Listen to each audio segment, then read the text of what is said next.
Greetings. Welcome to In Conversation with Trevor, brought to you by Heart and Soul Broadcasting Services. I go beyond the headlines and beyond the sensational. Today, I'm in conversation with Memory Nguwi, an HR practitioner. Enjoy this truly informative conversation.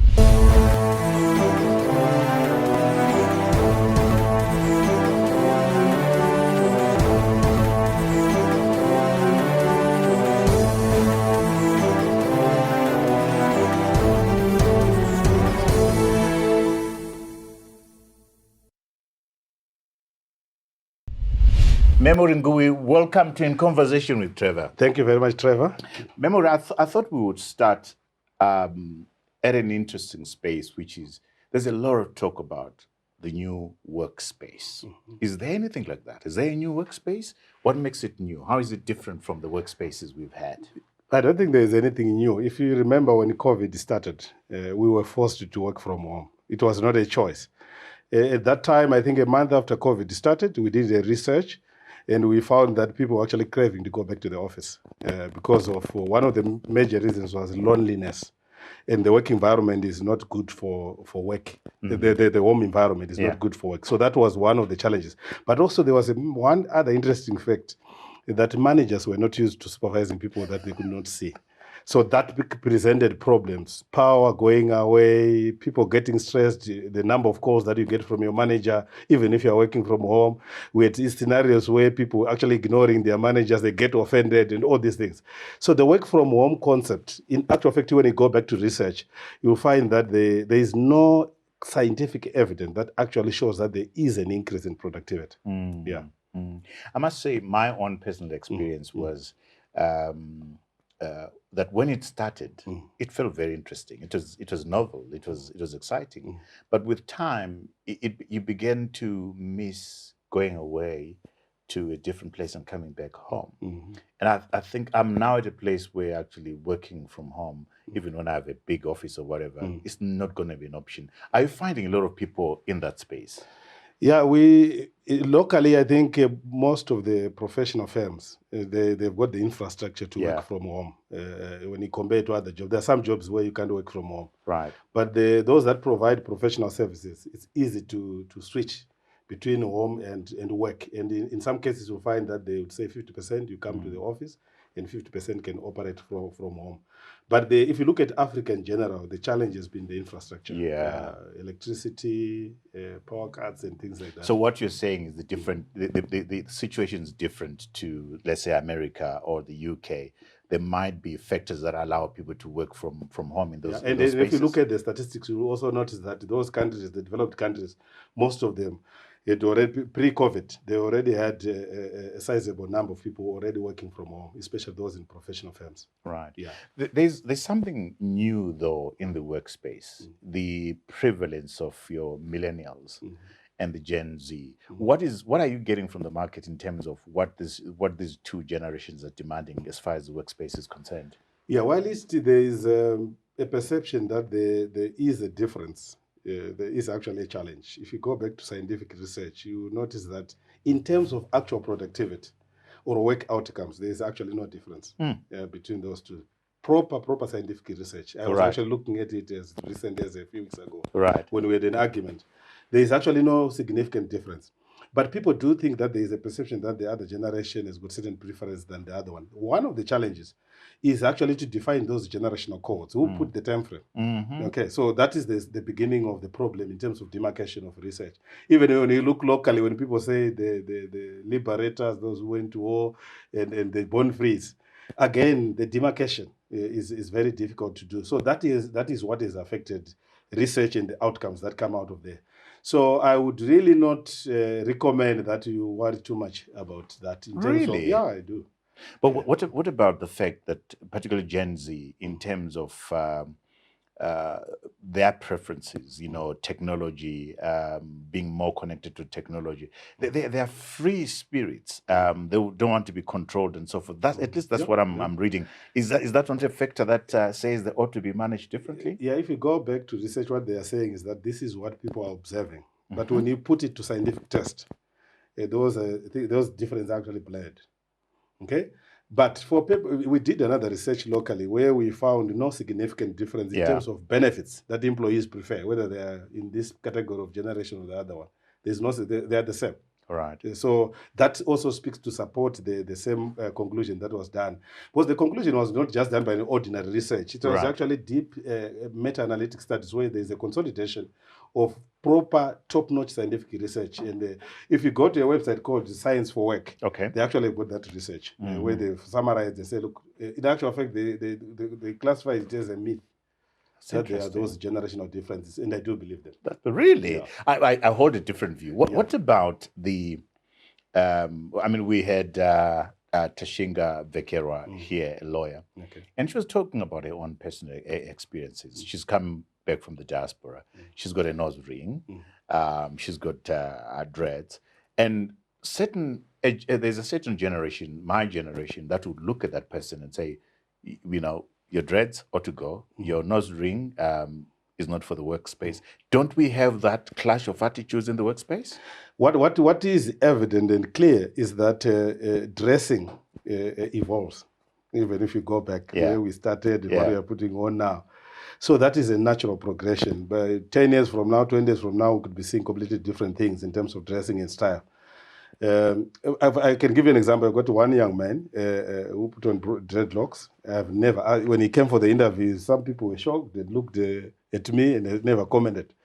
To me, it's immaterial. Some people were shocked, yes, but you were not shocked. I was not, because I know the science, what science says. It actually is a very good man in terms of work performance. But what about that other group of other people that after that, we had a discussion. Then I said, look, this is immaterial. It has nothing to do with the actual job performance. Like many other things that people put emphasis on, age, gender, and many other things. Science shows that there's no significant relationship. If, for example, people ask you when you go for an interview, are you married? How many kids do you have? There's no significance. In actual fact, even much more, the issue of whether you spend more years in school is actually a very weak correlation with actual job performance. Okay, and even if you have spent more years in a particular job, when you compare in terms of the correlation between number of years spent in a particular job and the actual job performance, the relationship is very weak. Actually, recently, Harvard published an article summarizing research that is actually showing now that there's no correlation. So what's the most important thing? The most important thing is what is in your brain. Your ability to think and find solutions to problems. That's key. And that gets analyzed as you do the interviews and the tests and So what the problem that you see is that if you look at Zimbabwe, maybe across the globe, which is something that even this website that I was talking to you about, Science for Work, is trying to demystify. If you want to hire someone now, the first thing that you see is that a first degree plus a master's degree is an added advantage. There's no science that shows that if you've got a master's degree, it's an added advantage in the job. I'm sure you know. Yeah. There are people that have hired with ticking all those boxes, but can't deliver. So I would not, people don't want to go to science. There's a very interesting book that you must read. It's called Denying to the Grave. You must read that book. It's actually presenting facts and denying to the grave. It's presenting scientific facts that you can't dispute, but people still don't want to practice. The same thing. So those are some of the challenges. That's why you find that most companies will find. Have you ever heard of a company that was run down by a person who is with an O level in this country, for example? No. They're all masters, PhD. Chartered accountants. Yes. So those are the facts, but people don't want to believe that. Let's talk now about the importance of the HR department. Jack Welch, in his book Winning, says it's important to elevate HR to a position of power and importance in an organization, and he actually recommends that the HR function should be as near to the CEO as possible. Is that your view? And in your assessment of the local environment, is HR given the recognition that it deserves? If you look generally, Trevor, you'll find that most companies that do well, you will see where they are pitching their HR. It's at the right level. It has got the right access to the CEO. It has got the right access to the board. That's where you see the difference. Then you can go to some companies that are struggling with industrial relations and even the performance. You'll find the HR role is reporting to someone in finance and admin or operations. Once you do that, you're already showing that there is a problem in the organization. And we do have quite a significant number of people who have risen from HR to be CEOs. Very good ones, actually. Yeah. I think one of them being Precious Nika, isn't it? John She was Tizo. HR, John Tizo. Yes. Yeah. And the late Theo Moy as well. Yeah. Yeah. Okay. So what's the right level in your view? Is that proximity to the CEO? Is the proximity, the title to me doesn't matter. It could be an executive. But it must report to the CEO. Don't make that mistake. Once you get HR to report somewhere else, the problem is you're creating a buffer between the CEO and the people. You're creating a buffer between the CEO and the concerns of your employees. So the finance person will never be able to supervise the HR. I don't think so. I'm sure there's a lot of finance people out there that would disagree with you. And then in terms of the right person to run the HR department, Jack Walsh says HR types are pastors and parents. Do you agree with that? I disagree. Or you disagree? In actual fact, when you look now, you will find that HR is now moving towards evidence-based management. And there's a big movement around that. That HR is a science. We must make our decisions based on scientific evidence. If I'm going to recommend Trevor to be in a higher role, what is it that I have seen? Am I using my own intuition, or there is evidence to show that Trevor can actually succeed in a higher role? So there is a movement going on in terms of evidence-based HR. And while HR people need to be nice, but I think first of all they need to be business people. Because what you want is HR for business, not HR for HR. Because once you get an HR for HR, you're already in the wrong lane. You want HR for business, someone who can come in there and be the sounding board for the CEO on issues to do with strategy and HR. Because most of the HR people, if they are good, they will also be very good on strategy. Yeah. So talk to me about what goes into making an HR person for business. Yeah. The first thing is that they must have a very clear understanding of how your business makes money. The first thing, obviously, is to understand the income statement, the cash flow statement, the balance sheet. What they're doing in HR is actually impacting the balance sheet. It's actually impacting cash flow in the income statement. Those three, for me, are anchor. Then from there, you then look at just understanding the general strategy. How do we win? Because their role is to make sure the business wins on the market. That's their role. Nothing else. The rest, yes, they can do it through HR, but their role is to make sure that not to control. No. Not to intimidate. Yeah, no. If you still find someone is worried about leave days and all that, they are not HR. We'll find a name for them. They are not What name? What name? What's the name you've got for them? Maybe they're industrial relations. They are not HR. That's interesting. Yeah.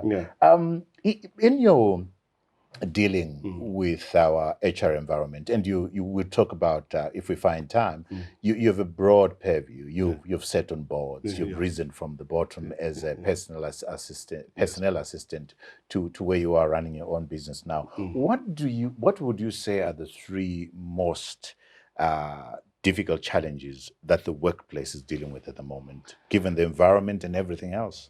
For me, I think the biggest across is what lacks in the organization is what is called psychological safety.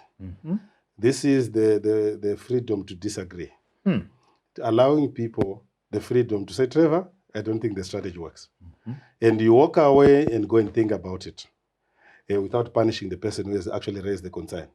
Okay, even if you go, Google did a big study called Project Oxygen. And in that particular study, they found that this team building that you got people going for team building, for me, it's a waste of time. As long as psychological safety is not there, you go there. I'm sure for those that have gone for team building, you go there, you come back, you go very excited in Nyanga and Vic Falls, you come back. When you come back, you are back to square one. You are back to reality. That's what you see. But if there is psychological safety, we put things on the table here. Yeah. Regardless of level. If you're in a meeting, let people put their views on the table. And the views must compete for authenticity and credibility. So you're saying team building is a waste of money and time. If psychological safety is not addressed, you must read the book called The Fearless Organization by Amy Edmondson. That book lays bare. For example, if you look at the Fukushima disaster, what happened there is that employees actually knew what the problem was. But they were ignored. They had no platform to be able to air the concerns. The Boeing problem, remember there was the 737 MAX. Yeah. If you read the report, it's the same thing. It's people, there is actually a conversation of the pilots talking about the problem because the plane was going up and down. And they actually, it was captured in their conversation in the post-investigation. So when the pilot was asked, why are you not telling this to your boss? He said, look, it's career limiting. And most people are holding off the ideas. Because if they put them on their table, it's career limiting. And so they will let you go. Have you ever been in a meeting where everyone agrees with you? Then the moment they walk out, they say, Trevor is crazy. This thing will not work. Okay. The moment you find after every meeting, there are more conversations outside the meeting, it's an indication of no psychological safety. So if an organization could build psychological safety, problem number one would have gone for me. How do you build the psychological safety? Psychological safety starts with the leadership. You know, when you're conversing with your staff, giving them the platform, initially it will be unpleasant. Let me tell you, and people don't like negative feedback. It will be very unpleasant, but when you get used to it, it becomes part of your culture. That's key. Then the third issue is, culture is very strong. Okay, because culture for me is the rules of belonging, not the way we do things around here. If I come and join your organization, I need to know if I want to belong. There will be subcultures in there. If I want to belong to a certain group, I must comply with the rules of belonging. Have you ever gone into, for those that have started joining, who have joined an organization, I'm sure you have had a feeling where come in there, energetic, you run around, you send emails, you want documents, you give people deadlines, and respond. You do that after your probation, you start asking them, where can we eat sadza, lunch, and things like that. Already you have been assimilated. Okay? So anyone who wants to do culture change from outside in, if they don't do it in the first 2 months, they're out. Okay? Because the culture is so powerful. Culture can make people incompetent. But the unfortunate part is that most leaders don't take culture seriously. It's a top priority. If you address the culture issue in an organization, the rest of the things are easy. You don't necessarily have to be at work for things to happen. How bad is that problem in this country? Oh, it's prevalent. Because culture manifests itself in business outcomes. For example, if you go to an organization that is poor customer service, it's a manifestation. Okay, it's an iceberg. The core assumptions. Let me give you a very good example. You may find you go into an organization, if the leadership believes that people here are lazy, the way they supervise you is different. Okay, every 2 minutes, where are you? Every 5 minutes, where are you? And micromanaging. That's what they do. And also, if you believe that your employees are thieves, you will search them when they leave. It's as simple as that. That's a basic underlying assumption. I was asking some people in the retail, why do you search your people when they go out? So you just acknowledge that you hired thieves to be in charge of the till operator, the till. Why don't you hire the right person rather than wasting money trying to hire the security guard? There are plenty of security companies that are actually just there to search someone. Imagine, you're investing hundreds of dollars that you should pay someone in order to search an employee. For me, that is a big problem. If you go to Costco, I think you know the retail, the giant. Yes. They don't search. Their shrinkage is the lowest in the world. The most profitable retail chain in the whole world is because of the culture. They've got a rich history where they deliberately said, we hire people that we want. The third problem in organizations is that people hire people that are wrong, then spend the rest of their life fighting them. You understand? So for me, that is a challenge. Wow. If you read the book, I think it's one of the guys who is running Google, Apple, Tim Cook, actually. He said the advantage that we have, we invest and hire and screen at entry. This side of the world, we don't screen at entry, we bring them in and start fighting with them. Most managers, if you look generally at statistics, you find that 70% of managers regret their hiring decisions a week after hiring. This person, I don't think they're the right person. So we're not spending enough time to really look at the right person. One of the shocking statistics is that about 80% from our own research, about 80% of the people who actually do job interviews, they have never been trained to do job interviews. Okay? And we know the biases that we find in job interviews. You go there, if Trevor likes you, you're in. I remember at some stage, long back in one organization, so we're hiring a receptionist. So we interviewed 3 people. The first one came, the finance director said, no, not this one. The second one came, then we had a break. When we went for the break, when we were regrouping now, The finance director then said, look, I think I found the person that I want. I said, how do you know? We have not even interviewed. Said, let's bring them in. Mm-hmm. They walked in, beautiful lady. Mm-hmm. And for me, you can see the inclination to look up to put beauty ahead of competence. And that happens all the time. Wow. Yeah, people who look smart and who are very articulate, tend Well to be presented. well presented. They get Yeah. hired ahead of others. Yeah. Yeah. Regardless of competence. So you can see those. Yeah. There are more than 50 biases that you find in an interview. That's why it's like tossing a coin if you don't do it properly. Most of the interviews are actually not structured. The reliability and validity of a structured interview is almost close to zero. Mm.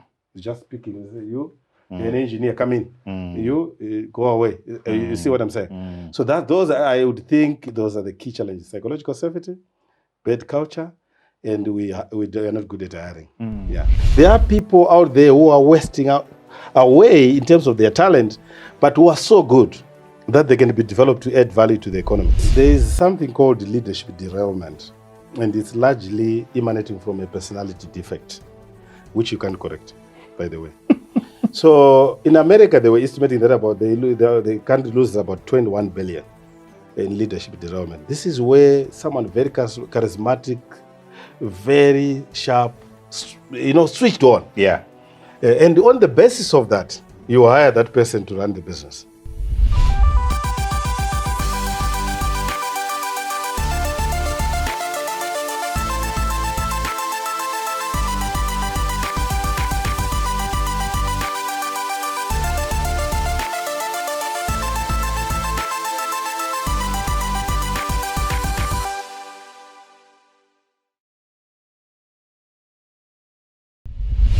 When talk to me about when the culture outside meets the culture inside.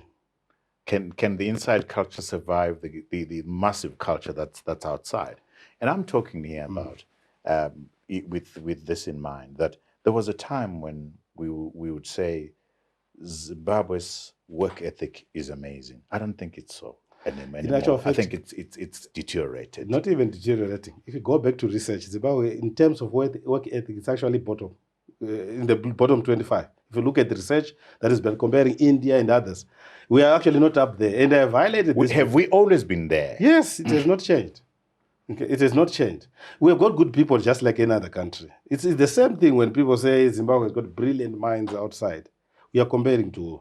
Because when you go back to the Global Talent Index, for example, 2020, all the years, we're in the bottom 25.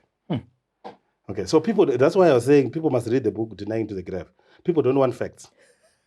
They want to look at things that make the... So these are perceptions that I'm presenting to you. These are perceptions. We've got brilliant individuals out there, but they're a tiny drop in the ocean when you compare to Nigerians, for example. Brilliant. Go to the World Bank and compare how many Zimbabweans are there when you compare to the Nigerians in other African countries. So I think the best starting point is to say, let's clean up our system here and say we acknowledge there are weaknesses in the education system that we need to address. Okay. Shall we go there? Yeah. The weaknesses in the education system. How are those manifesting themselves? I mean, we had Professor Christopher Chetanga here, and his view quite strongly is that our education system does not cater to our industrial ambitions, if we've got any. Is that your sense? No.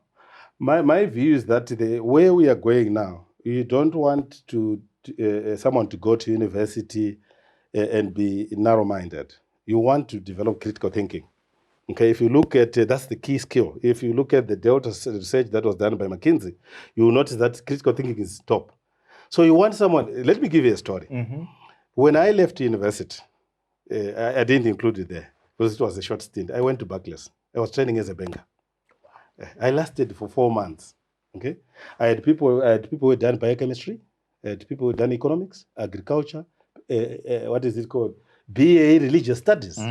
Okay, in the same group. I think we were roughly about 22 of us. Some are still there, some are outside the country. So it was a very interesting approach that Barclays had that time.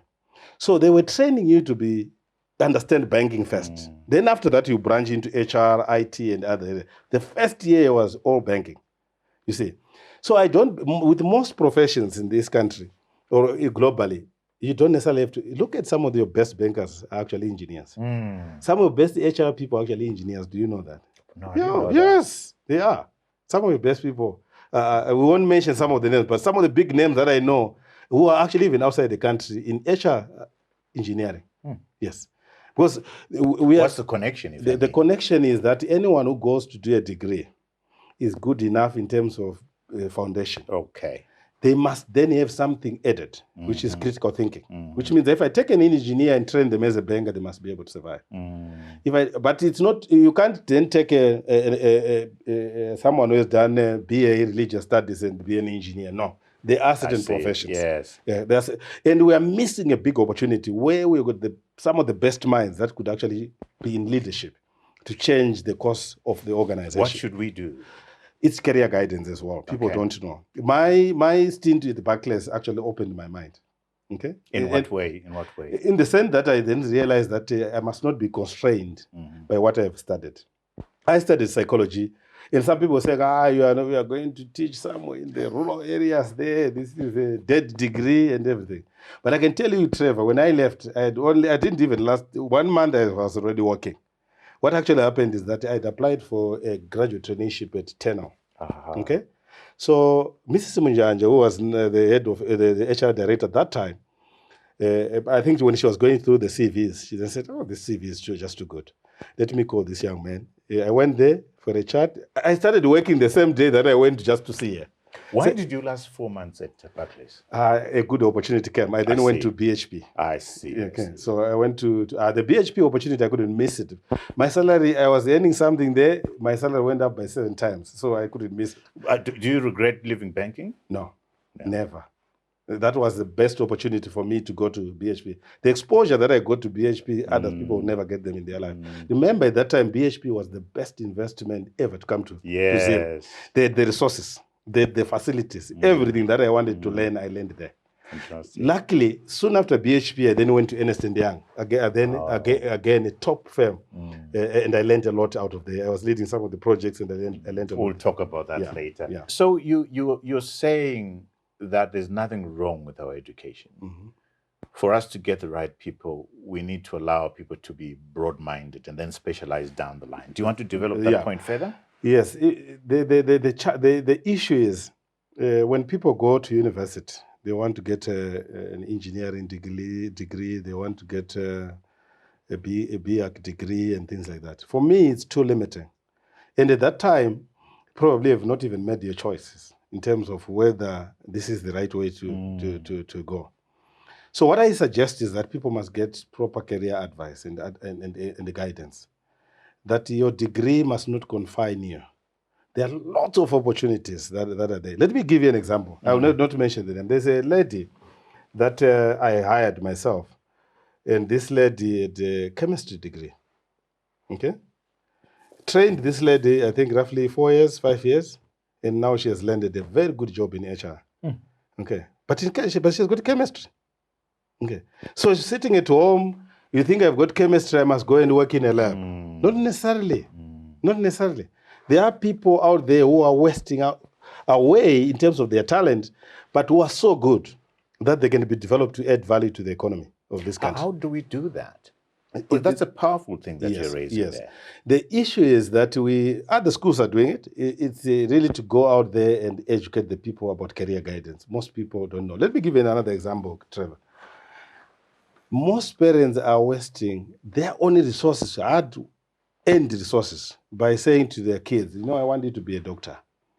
I want you to be an accountant. When the child is not suited for that role, we are all gifted differently. So in psychology, we study individual differences and we know them. There's no way we are all the same. We are gifted differently. We have got something that is better than someone else elsewhere. The key is to capitalize on that something that we have. Yeah. But people don't know it. So you capitalize on that thing that we have.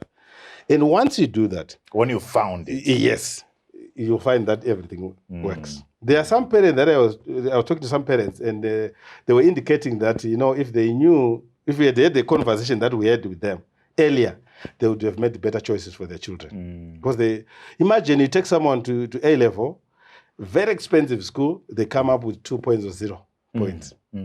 The loss is massive. Absolutely. You have devastated the child, you have dented their confidence, you start from zero. This is where you then say, look, can you go and manage the farm? Okay? You start giving them chicken and stuff when they're actually up there. They must be somewhere up there. If only they've been guided properly. They could have just gone and do religious studies and gone to university. And instead of chasing father's dreams and mother's dreams. Which is a problem. Which is a problem for me. I think that's the challenge that we see.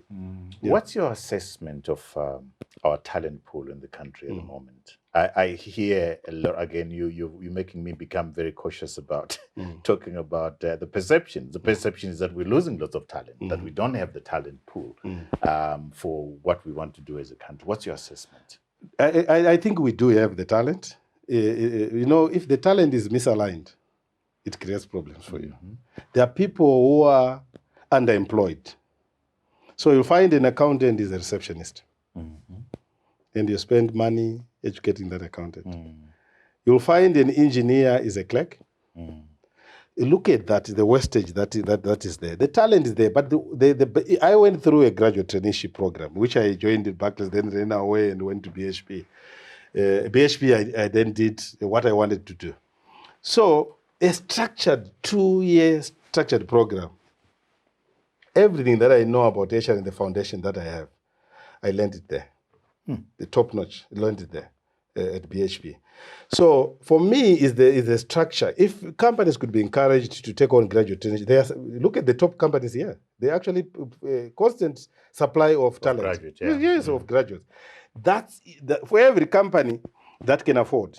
I think that would be the best way. Apprenticeship, your graduate traineeship, a source of talent. Just look at where the people that go through those two programs end up. Our artisans taken by South Africa, most of them Namibia. You go to your graduate trainees, people who have gone through a proper graduate traineeship, they don't take long to be in management positions and executives. Look at around, all the people I know have interviewed some here that are in top roles, most of them, they were actually under the Anglo graduate trainee program. And that shows you something that works. And people are failing to just replicate. For me, that's a challenge. You just replicate. So talent is there. Yes, we are losing.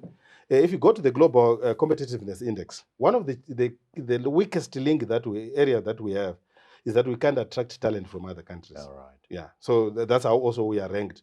How many people are actually have got patents that are being registered here? If you go to other countries, that's big. The same applies for people who are actually doing the PhDs, for example. How many people are actually have got PhDs that are bankable, where we can produce a product or where we can transform something in the country? It's more about title than the results and the impact on the economy. You've made me think rethink my position around team building. You've challenged that idea. There are other concepts like what is it called, balanced scorecards, measurement of output and that kind of stuff. I find these are fancy words, and I wonder whether we actually go out and practice these.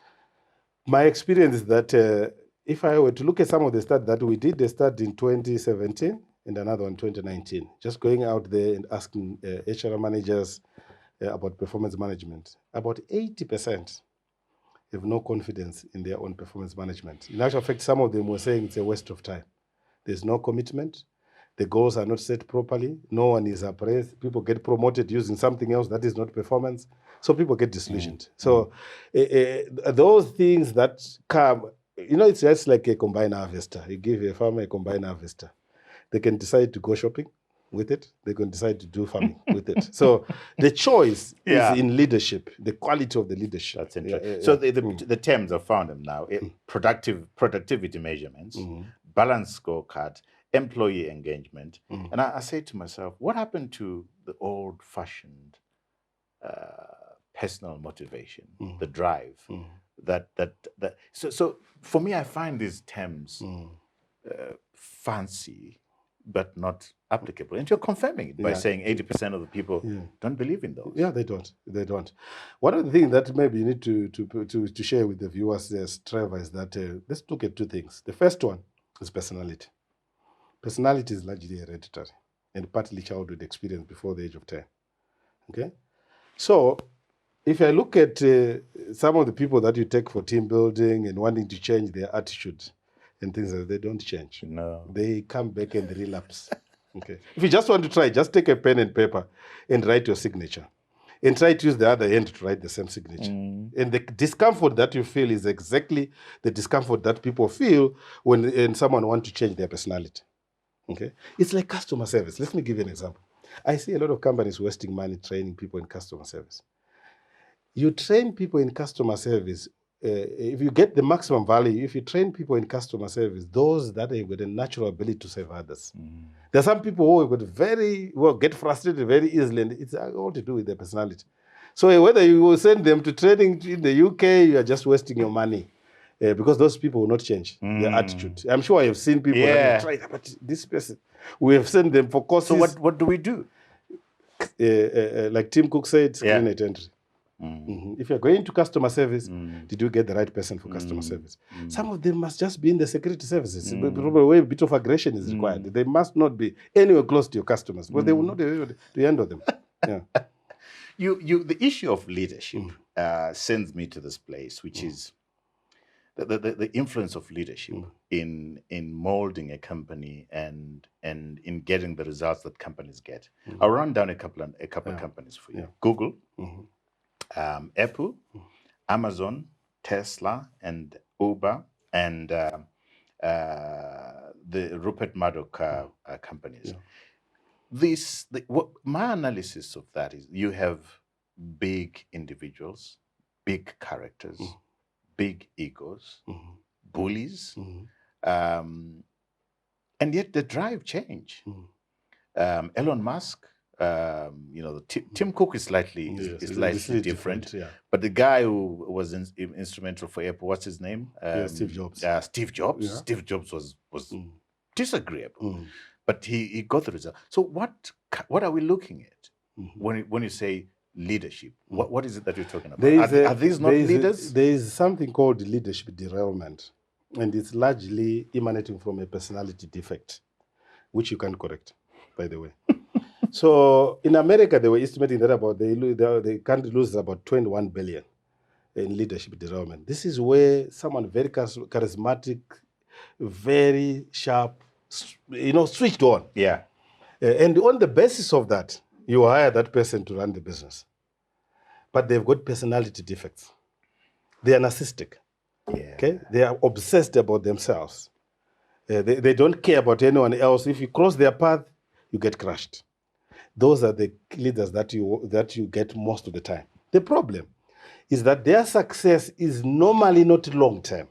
It's always short-lived. Just look at the history. It's always even if you look at the guy Elon Musk and others, you can see there are already people problems already. Google, the same thing. Yeah, they are all Uber, the same thing. Uber, to get rid of the guy. The guy Uber, the big problem of his personality and also the culture that he built. Yes. Was bullying, especially violence against women and things like that. So if you look at the history, you will notice that these people have got short-term success. It can go for 10 years, but it's still in the short term. But after that, you see things start deteriorating. This is where you find the board reality now comes catches in. up. Yes, the board then says, let's remove this person and bring someone else. Sometimes the removal is done amicably, sometimes it's forced. Yeah. But most of the time, leaders, when they gravitate into what are called psychopath, a person with no conscience, they don't feel guilty, they have no remorse. If they shout at you, they actually feel better.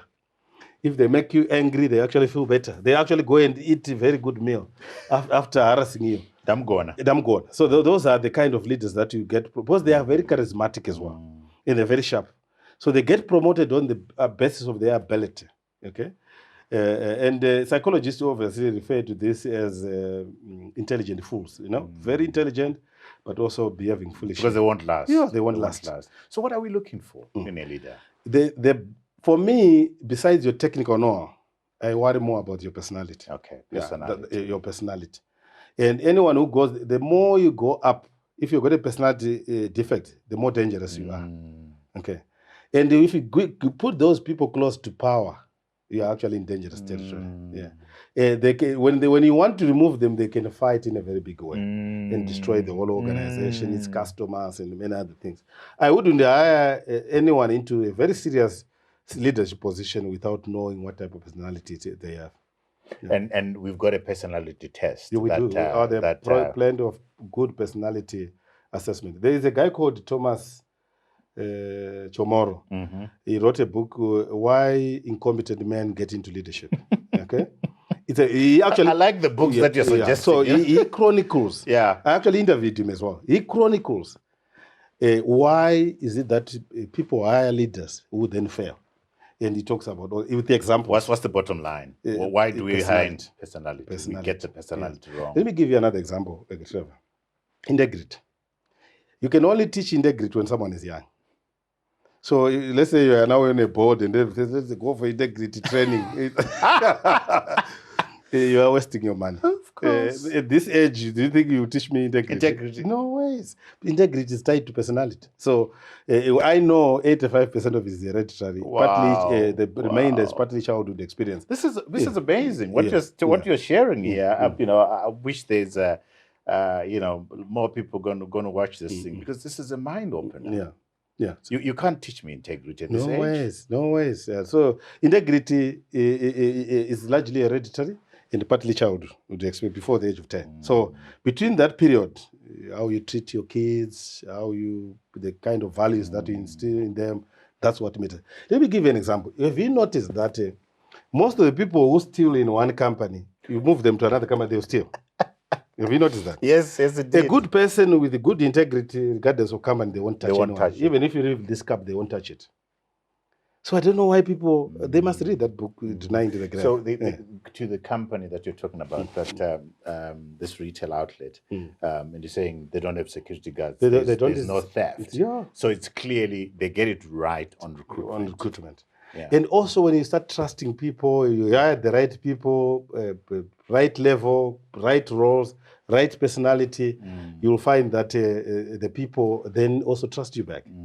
And that's what is happening. Is it possible with the scientific information that you're talking about, with the personality assessments, that we can get things wrong? Even with all that sometimes you'll hire the wrong people, even when you've got... The problem, what normally happens is, Trevor is trying to hire someone, and I say to Trevor, this person is very brilliant, technically sound, but they will give you problems in terms of their relationships with other people, your customers, your employees, and colleagues. So no, I know them. You take them. This is what has happened. So I'm overriding the science. That's what normally people override the science. You do everything. They know the right things are done, but it's overridden. Then after a few years, the same people come to you and say, look, you actually were right. We have just fired that guy. But the cost? Oh, huge. Yeah. They go at a huge cost. You rarely get people at that level going cheap. The way you get managed determines whether you're going to stay there. I had a very interesting story with a colleague. She was junior to me in terms of hierarchy and everything. But she joined an international company. And at that time, she was very happy. Then when the boss changed, she said, look, I have already developed hypertension. Every morning we ask, oh, these are the new hairstyles. These shoes are ugly, from the boss. Imagine. Wow. And eventually she had to leave. Psychological safety and personality, those are the key for teams. You can take people to Vic Falls. If their personality is not right, you can't change them. Yeah. No. Imagine getting free access to the Newsday, the Standard, the Zimbabwe Independent, and the Weekly Digest for a full month.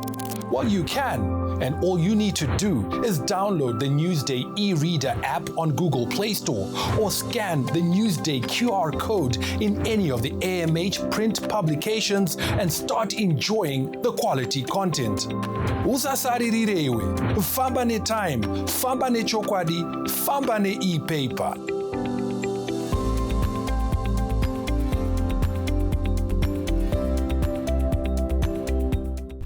I hear a lot of people say people leave managers, not companies. Yeah. Is that true? Yeah, to a large extent, it is true. The way you get managed determines whether you're going to stay there. I had a very interesting story with a colleague. She was junior to me in terms of hierarchy and everything. But she joined an international company. And at that time, she was very happy. Then when the boss changed, she said, look, I've already developed hypertension. Every morning we'll be asked, oh, these are the new hairstyles. These shoes are ugly, from the boss. Imagine. Wow. And eventually she had to leave. And that's true. So she left her manager. She left her manager. She loved the company. She loved the brand. Very good international brand, but she had to leave. And there are many others in that particular situation. There are companies that don't pay very well, but they've got the right leadership. People stay. There are companies that pay extremely well. And people still walk away. Still walk away from the money. People say, look, I would rather have peace of mind than earning this money and have no life at all. Yeah, so that's the challenge. So it's true. Yeah. Is loyalty still a big thing in Zimbabwe, in the workplace? Are people still loyal? I don't think you should hire loyal employees. You don't need them. You want renewal. People must leave. 5 years, 6 years, it's enough. They must go elsewhere and do national service elsewhere. But when you're there, is loyalty a thing? If you look at our particular situation, I don't think there's very few people are actually loyal. They are only loyal to their own pocket because they need to survive. So while if you go there and looking for loyalty, you'll be very disappointed. So I would not look for loyalty. Are you giving me value within the structures that we have as a business? That for me is more important than saying, are you loyal? Yeah. Memory, I am fascinated by your journey at two levels. Your education and the way you rose in your career. Let's start with where you were born. Okay. Where were you born? Where did you go to school? Okay. So I was born in Chivi, that's Masvingo. Grew up there, stayed there for a very long time. My father was working for a mine. He started in Mashawa, then went to Shaban, then after Shaban, Kamativi. So I spent a bit of my time in Matabele in the north. Probably half of my lifetime in Matabele in the north. Kamativi, close to Binga. Yes. Yeah. So I know that area very well. That's where I went to school. So my father was a miner. So when we went to mining schools, were very good in terms of facilities. I do remember that time that we had teachers from outside the country, especially to teach the sciences. And my maths teacher was from Germany, and I liked maths at that time. Then after that, I then went to, waiting for A-level results, went to teach. That was a very good experience for me for 3 months. In what way? Where was it good? It was an eye-opener. When you straight from school and you now know how to handle a work situation. And I remember that time the headmaster that we had, he was saying, look, you guys are just too young. I don't think you are ready to teach. But I learned a lot out of that. So when I went to university, I wanted to do geography. I was also confused. I wanted to do geography because I had enjoyed teaching. Right. So I was teaching geography. All right. So I wanted to now teach geography, to go and do geography, a degree in geography, then come back. Then one of my cousins was doing statistics. Then said, look, explore your options. Why don't you go? He actually said, let's go to the psychology, social science department. And we went there and saw some of the lecturers and said, look, I think I like psychology. That's how I started. And I never looked back. Wow. One thing that also happened while I stayed at university is that, which I think other people who are in college will do, is that immediately when I joined first year, one of the lecturers that we had, Josephine Jordan, she was one of the top psychologists at that time, also interacting with the industry. She said, look, if you want to be up there and probably run your own business, you must start preparing now. You're lucky that I'm talking to you. She actually took me out to Coimbra. That was my first time going to a restaurant. Yeah, to proper. Struggled a bit, but survived. With fork and knife. With fork and knife, yeah. So after that, in that discussion, they said, look, let's start preparing your CV now.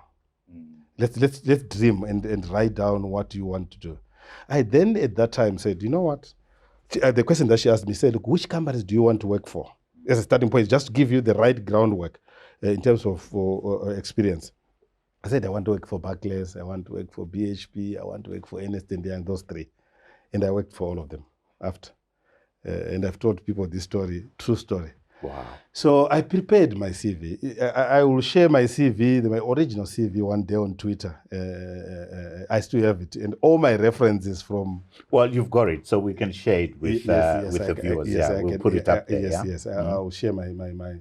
It's one of the best CVs. People can't do their CVs that good even up to now.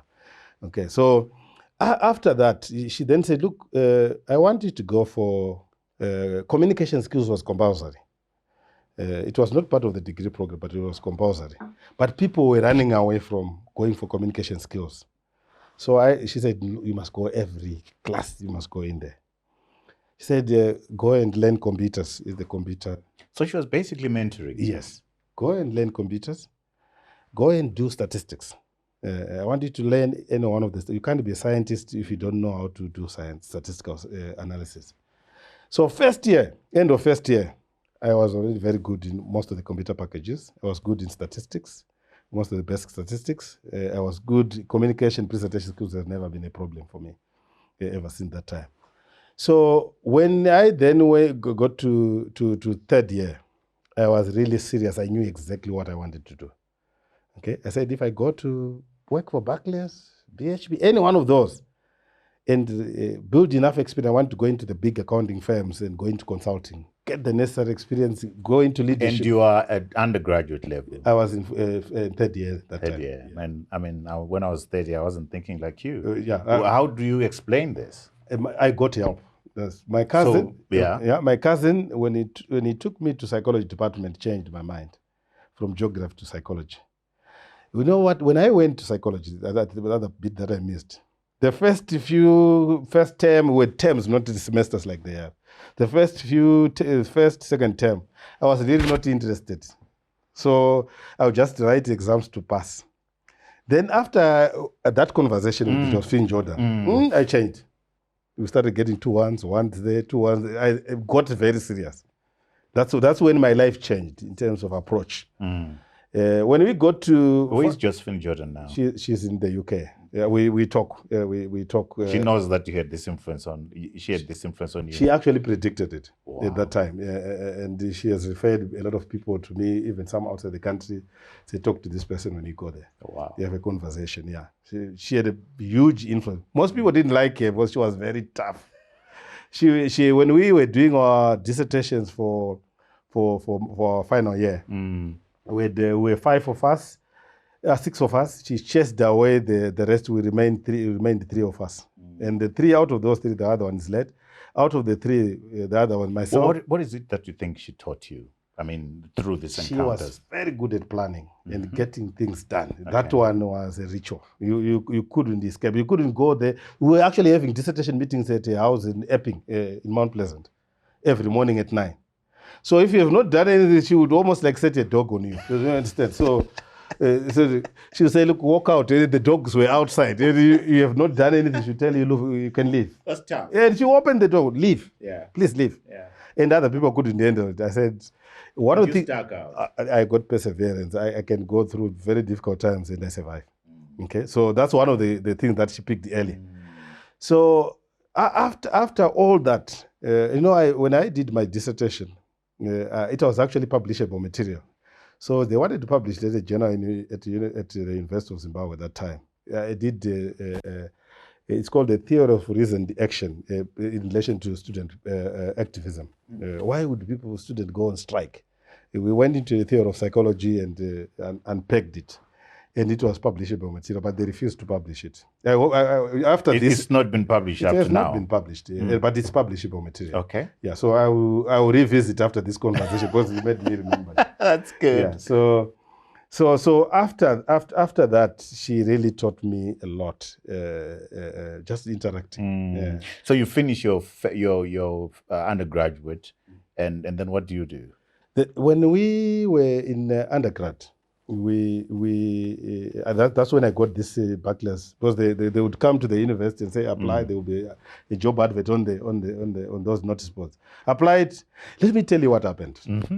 So when I applied for the Barclays Bank job, other people got called for interviews, and I was not. And I knew I was one of the top students at that time. I had to be called unless there was a very valid reason why I was not. But you were not called. I was, I didn't. In actual fact, they had called me, but they sent because they were for communication. There were no cell phones, so they sent the communication at Fairfield Surrey Air Base. That's where I was staying with my uncle that time. So the letter came 3 weeks later. Others have already started. Oh, so what I did is I took my letter, went to Barclays Bank. You know Barclays Bank is yeah. So I went there, I said to the secretary, no, look, I was supposed to come for an interview, but I missed the opportunity. Go away.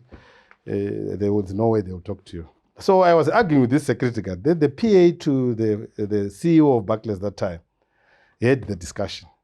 Then she said, look, what can I do for you? I explained my story. I said, it will be difficult, but let's go and see the CEO. We went up. I said, just give me 2 minutes of your time. Yeah. She went inside, talked to the CEO, said, come in. Then when I explained the CEO, I said, look, this job, I can actually do better than probably some of the people that you have hired for this role. That's what you said? That's what I said. I said, why? I said, I know I can do it. I said, okay, can you come for an interview at 2? Then I went away, came back for an interview. There were now 4 people in the panel. It's just it for me. So soon after the interview, I was offered the job. I actually waited for my offer letter. Okay. Then the following Monday, this was a Friday, the following Monday, I then joined the others on training, the other group. Wow. And then I told them, you guys, you should have told me that you've been hired because I was supposed to start with you. That's how I started. Why would they? I mean, it's... And the other thing, Trevor, I have never attended a job interview and failed. Whether it was lucky, I don't know, but I also prepared. Which is something that I always tell. Well, your sessions with your lecturer, Josephine Jordan, prepared. The discipline clearly has stayed with you up to now. Yeah. So after when I joined BHP, I then started on my master's program because I wanted to be registered as a psychologist. You can't be registered here without going through a master's. Then you to go through an internship, supervised internship to be registered because psychology is a controlled area. You can't practice psychology because someone with a first degree in psychology, even a master's degree, they are not a psychologist until they get registered with the regulator. And you get your practicing certificate renewed every year. It's just like so you got your MSc in 2001? Yeah. Okay. Yeah. And then you started as a personal assistant with Tenhall. Yeah. And then you went and that's when you did a graduate learner human resource with BHP. Yes. You spent some time with Ernst & Young. Yeah.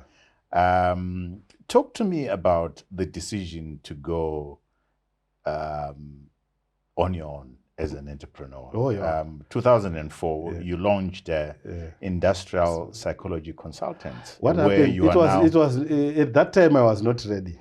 It was not, so it was forced. You forced it? No, it was not. Let me give you a bit of history. When I went to BHP, remember BHP, the way it closed? There was no notice. So we went, we're going to BHP with those luxury buses, the blue arrows. I remember them. How we used to envy you. Yes. We used to love that. And you had lovely uniforms, I think. Blue and white or something? Yes. So we went there one morning, I think it was on Wednesday. We got there and John Anderson, who was the director HR, came to the bus and said, look guys, we've had a slight problem at the mine. We wanted to go back home. We celebrated. Went back home. That same night, then he had people coming to me and said, look, the company is closed. I couldn't believe it. But I had a bit of insight because of what I was doing there. Because some of the calculations that you start getting, say, look, can you do this permutations? Can you do this permutation if we were to close it? That time, it did give me a bit of insight into what was likely to happen. So I was not as shocked as the other ones because of where I was in the department that I was working. I was also working very close to the guy who was running HR at that time. So BHP closed with no plan for me. And friends disappeared. Basically disappeared. I had no friends at that time. It's a very clarifying moment. Yeah. When you lose your job and the people that you thought were close to you walk away. And even when you do a courtesy call of just saying, how are you? They will make sure the call is as brief as possible. Okay. So I mean, we had our lawyer friend, who got involved in an accident and is in a wheelchair. And he says, when he was at St. Giles, the people that he thought were his friends disappeared. What does that say about human nature? Well, as far as your own experience is concerned? My view is that friendship is materialistic. That's one. As long as people benefit from you, they keep the relationship open. Once the benefits disappear, they disappear as well. But they are true friends. You do get one or two true friends. So you lose your job, BHP closes down, your friends walk away from you. Yes. You're now Luckily, on your own. What then happened is that at that time I was asked to say, can you remain for 2 weeks to do the permutations in terms of payments? I see. Because I was also in charge of remuneration that time. So I remained, whilst I was there, then one of the guys said, look, my boss, John Anderson, that time, but John Anderson was one up. I had my boss, Tapiwa Nelongwe. He's still available. We meet occasionally. A very good boss. So at that time, I said to Tapiwa, look, I want to look for a job. Whilst I'm helping, I want to look for a job. Then the boss said, look, let me just call Ernest and Young and talk to Trace Chittenden that time and see if they can interview you. Because they talked about looking for consultant. So called and said, tomorrow, please come for an interview. When they got the job, the same day I got the offer letter. At Ernst & Young? Yeah, offer letter. I got the offer letter and started a new chapter there. So worked for Ernst & Young for a while. After that, I then said, let me explore. Then went into banking with Rapid Discount House. Yes, Rapid Discount House. When there, I was the group HR manager for Rapid Discount House. Stayed there. Then remember 2003, the banks closure. Closed all of it. They closed the discount house. I was on the holding company. So you could, if the discount house goes, you can't remain there. Because that was the case. Yeah. So one way or the other, I had to go. Again, the friends disappeared. Okay? Luckily, what I had done that time, I had my own personal car. Sorry for laughing, but I just find this very funny. These friends. Yeah, so I had my company car, which they took day one when they said, "Look, you can't leave the cars in the basement." That's the message. In actual fact, what happened that day was that when they closed, that time they were moving with the bank and the police and everything. I remember. Yeah, so they would come. I was the group HR man and said, "Who can we see here?" Said, look, we can, the receptionist said, there's Mr. Nguwi, I think it would be the best way to coordinate the other guys. So the guys said, Mr. Nguwi, I wanted by people here, they seem to be looking for you. Reserve Bank and police. Yes, the way they were doing that time. So when when you're in trouble, we don't use the lift. So I was on 9th floor. You use the stairs. So the stairs would give you enough time to think and look at where could I have committed some offense. So I walked down 9th floor to the 7th floor. Go there. Said, look, can you bring the in charge of HR? I said, no, I'm in charge of HR of 3 business units. So no, we want from the people from this side. He said, you won't be able to separate them. Just who do you want to see? Then all of them said, can you go into your boardroom and also bring your car keys? Okay, so people, first thing is put your car keys there. Some people brought 2 cars. So said, okay, the car, no one goes into the basement to get the cars. Okay, and you guys must go home. Okay, so all of us, were 12 of us, the senior guys there. Some who had nothing to do with what was happening in the way all the discount house, and the banks were being run that time. So the people, instead of using the lift again, because we were told we must leave, lock and leave. So we walked from the 9th floor up to the ground. Because no one was talking to each other. So it was a Cape Center. So you walk across to Greatermans there. That was Greatermans there. You look back and look there and say, it's gone. That's how it ended. Wow. Luckily for me, because I was in HR, I had to stay for about 6 months. Again closing down. Yeah, to help. But there also other employees who were, there were lots of employees who were not involved in the other. So is that the situation that then forces you to start your consultancy? Yes. So after that, I then said, look, let me sell my car.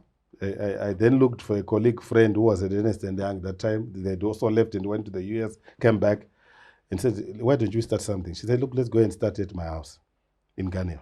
That's how we started. So it was herself, a computer and my computer, and we looked for internet. You know, it was dial-up. Yeah, that one. Yeah. So you would see. So you sold your car to fund the business. Yes, that's how I started, and I never looked back. And are you still together with a partner? No, she then left and went away. Okay. Yeah, but I think the lessons for me is that once you decide to start a business, you must go in there with a passion for that business. How long have you been in business now? Oh, more than 15 years. 15 years. Yeah. It's going well, obviously. You sit on a number of boards. You are in demand. I can't complain. Yeah. Also remember I brought John Maxwell, Yes. Stephen Covey. I was going to talk to you about that. Why were you doing that? You know, I was there when I started doing my master's, and also the experience that I started getting in terms of leadership. Yeah. I just thought there was a gap. Stephen Covey, for example, for me, the kind of leadership lessons, I thought they would rub off someone. And remember, when he came, there were more than 1,000 people at Celebration Center. Yes. The only problem was those guys were very expensive. They'll charge you 100,000 years to bring them in. And you need to make sure that you recover your money. Did you make money out of that? On Stephen Covey, I did. You did. On John Maxwell, slightly. Then I stopped. Because it wasn't making money. On Stephen Covey, we capitalized on the numbers. Yeah. But you know what? I nearly collapsed when I brought him in. What happened is that Stephen Covey was coming from Mauritius, paid everything, because they would move with an entourage, isn't it? So I go to the airport in the evening to receive Stephen Covey. Then the plane from the South African Airways arrives, that one used to come around 8, 9, and he's not there. And I've taken people's money. And I was just imagining the next thing is to go to the police. Why would I go home? Is to go straight to the police and to go surrender myself. That I've taken. People would never believe you that Stephen Covey was going. People were even doubting that Stephen Covey is going to come. No, they said you're too little. So he's not on the flight. But what happens? Then I call. They said I missed my Air Zimbabwe flight. It was an Air Zimbabwe. Okay. Flight. So, but I said, we are starting at 9 tomorrow. So I had to run around to do SA Air Link. Okay. I didn't sleep that night. The whole night. I called my young brothers and we just stayed awake. You were worried? Yeah. If he did come, it means I will have to refund 1,000 people. So yes, some of us are watching you doing this. And like, wow. Memory is having a good time. But meanwhile, Memory is not... it was... So you say it nearly destroyed you? Yes. That was going to be way? It was going to be the end of me. The who is who, including ministers, came there to Stephen Covey. I see. Yeah. Including people from Botswana, Zambia, traveled to come and watch Stephen Covey. That's where you say you made a bit of money. Yeah. Okay. So... Then in the morning, after there were 5 of them, so I managed to secure 2 tickets. I said, you go on the plane and someone else, whoever it is. So then they managed to arrive in the morning. I drove straight to Celebration Center from the airport. So he had no time to rest. He had to rest behind those other rooms. That's what happened. So people think that it was easy. I learned my lessons. You decided. I remember after Stephen Covey, John Maxwell, others started trying to bring other people. It's very expensive. There's no way you can bring 100,000 to bring. They're very expensive. With Stephen Covey, but the idea is good because you want to cross-fertilization and influence people and so forth. But it's expensive. Yeah, but it's very expensive. People also don't want to pay money. They think if it's you, it should be cheap. Memory, tell me, with your experience, you sit on boards and so forth. What is the one thing that frustrates you about our workspace, our HR, that one thing that you think if it was removed, I think the first thing is that if you look, most of the boards have no HR person on them. That's the first starting point. So anything HR that goes there, it's not given the priority except salaries. The rest is not given priority. And you also notice that most of the people who are actually chairing HR committees have no HR background at all. So the prioritization of HR issues at board level, I don't think sometimes is given the right priority. What does that say about our giving HR the right space? I think I don't really blame some of them. I think it's out of ignorance, Okay. not knowing that there's so much value that can come out of HR. But also, more importantly, I think as you go into those boards, one of the key lessons that I have learned is that boards that succeed, they focus on certain areas, strategy, culture, high level. The boards that get very operational tend to clash with management and the animosity and many other things that then happens there. But for me, I think the biggest lesson for me, I want to write a book after on my experience on these boards. If you've got a chairman who is engaging, who is consultative, you enjoy. Okay? I've had an opportunity to work with brilliant people even now. Brilliant people. You know, when you go there, I can say whatever I want. Okay? But others, you go there, you're a student. You understand? So you're subordinate. A board is not supposed to be subordinate. There's no subordinate in a board. So the structural problems do happen in the board. We look forward to that. To that So book. that's what you find most of the time. Any regrets in life? Stuff that has humbled you big time? Um, Any failures that have that you might want to share that teach people one or two lessons? I wouldn't say The experience of having to sell a car to start a business. I think that's discipline. You know, the lesson is that I should have started very early. Because I was told by Josephine Jordan that time that look, if you want to be wherever you want to be, run your foundation now. And I'd done most of the stuff.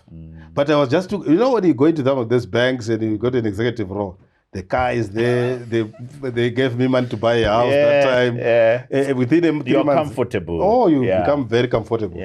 But one last question for you. Jack Welch, talking about unions, says, I thought they created conditions that made the company less competitive, and they drove an unnecessary wedge between management and employees. What's your view on unions? The challenge in this country is that the unions are protected by the Constitution. Section 65 of the Constitution. It gives employees a right to join a trade union of their choice and get involved in the activities. But in this country, I think the way we are structured, it's not as in America. The American situation is more antagonistic. In our situation, because when you go into an organization, you've got your workers' committee, which then goes into the works council, and the workers' committee can also go straight direct to the union, the NEC, the National Employment Council. The structures are there. My worry is that the structures are not being utilized to the fullest. But I don't think we have got big problems in terms of unions. Because remember, the unions will bring issues, although some become political, obvious, in the sense that instead of raising genuine employee concerns, they raise certain issues to up their profile rather than focusing on that's the danger. That's the danger that is there. Because most of the time we find someone who goes into a union, eventually where you find they're already somewhere. That's the problem we have. And that's why I asked this question, that the tendency is the people that join unions in Zimbabwe, in South Africa, I mean, those spaces I know very well, tend to be political activists. That's very and correct. Therefore, they don't have the interest of the company per se. They are looking at the profile that they're building. Am I right? Very correct. The profile, but also one telling thing is that the conditions that they're advocating for you to pay or do, they don't practice them in their own union. Okay, they don't pay that much in the union. Pay PDL linked wage, but they don't pay their own stuff. The PDL linked wage. So, the infrastructure for unions and engagement to the workplace is there and properly safeguarded by the laws of the country. But I don't think people are utilizing it for that purpose.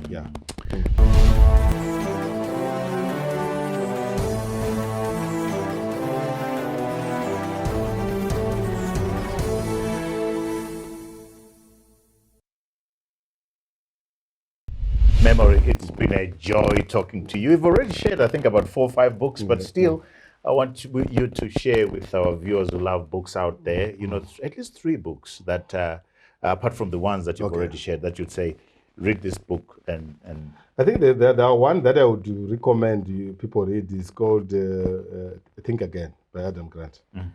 Because that book, what it tells you is how to make the right decisions. It's almost ready to dying to the grave.